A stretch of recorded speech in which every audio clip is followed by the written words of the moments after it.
60 secondes expat. L'actu de la mobilité internationale. Préparé et présenté par Jeanne.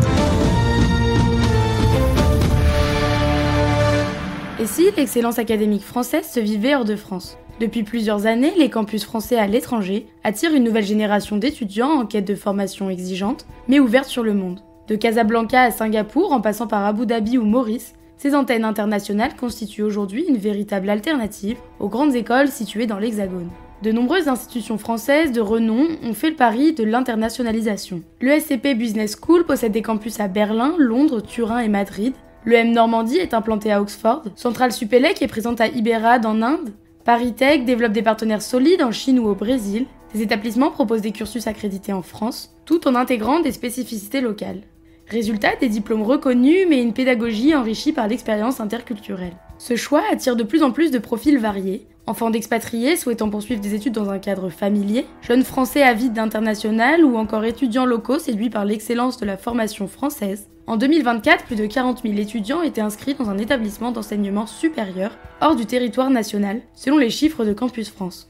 Les avantages sont nombreux, ces campus permettent souvent un accès plus direct que les concours très sélectifs des grandes écoles en France. Ils offrent aussi des promotions plus petites, une pédagogie parfois plus innovante et un environnement multilingue qui devient un véritable atout professionnel. Les stages à l'étranger sont facilités, les opportunités de networking étendues et les perspectives de carrière à l'international renforcées. Mais attention, ces parcours ne sont pas pour autant de second choix. Le niveau d'exigence reste élevé, les frais de scolarité sont parfois comparables voire supérieurs à ceux des écoles françaises et la sélection à l'entrée peut être rigoureuse. Il faut aussi s'adapter à un contexte culturel, administratif et académique très différent selon le pays d'accueil.